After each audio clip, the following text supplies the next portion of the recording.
Bahagyang bumagal ang pagmahal ng mga bilihin nitong Pebrero kumpara Enero sa maraming lugar sa bansa. Pero hindi po sa Metro Manila at sa Western Visayas kung saan tuloy ang taas presyo. Sa gitna niyan, may ikakasanamang paayuda ang gobyerno. At yan po ang sanib puwersang tinutukan ni Mariz Umali at Bernadette Reyes. Pagkain, kuryente, tubig at renta. Ilan lang yan sa mga araw-araw na gastusin ng maraming pamilya at negosyo na ayon sa gobyerno ay may mabigat ding ambag sa inflation o bilis ng pagmahal ng mga bilihin at serbisyo sa bansa. Ang tubig at kuryente po kasi talagang kung sa ano natin ay mabigat kasi araw-araw talaga natin ginagamit. Medyo mahal ang upan. Pero nitong Pebrero, ang pagmahal ng bilihin na nasa 8.6% mas mabagal kumpara noong Enero bagamat bahagyala. Dahil yan sa bumagal na pagmahal ng diesel at gasolina nitong Pebrero kumpara nitong Enero. Ibang usapan daw kung ikukumpara ito sa parehong buwan ng nakaraang taon. Mayroon pa rin increase but hindi na siya ganun kalaki in terms of percent change. No?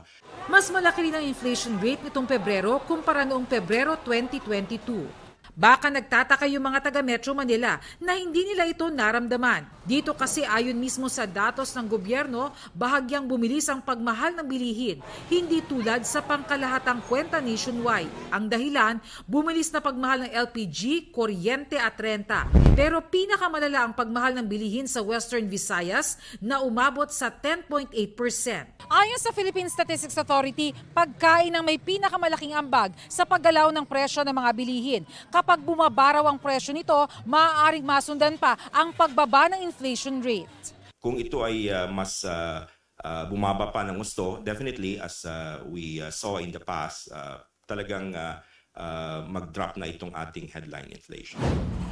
Dahil bumagal lang naman pero mataas pa rin ang inflation rate, may tig 1,000 pisong ayudang iaabot ang gobyerno kada pamilya sa loob ng ilang araw o linggo.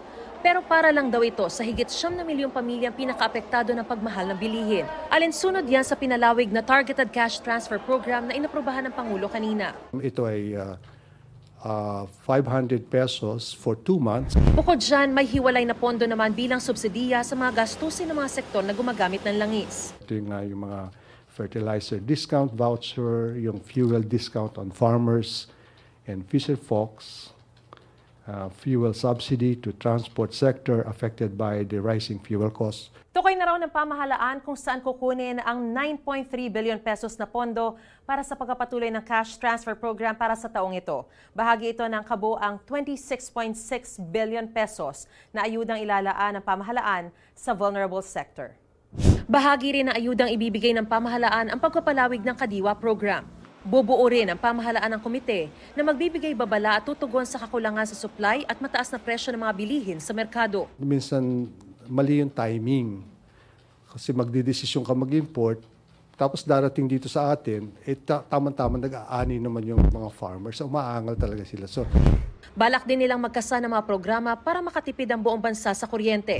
Kabilang ang pagpapaaga ng pasok ng mga empleyado ng gobyerno sa alas 7 ng umaga hanggang alas 4 ng hapon at work from home tuwing Biyernes. Imumungkahi ring ibaba sa 25 degrees Celsius ang temperatura ng aircon sa mga opisina. Pag nag-succeed yung experiment ng DOE na yun, baka i-adapt ng ibang agency yun. Ang target, mapababa sa 4% na lang ang inflation rate sa Oktubre at sa 3.1% sa taong 2024. Para sa GMA Integrated News, ako si Mariz Umali. Bernadette Reyes, nakatutok 24 oras.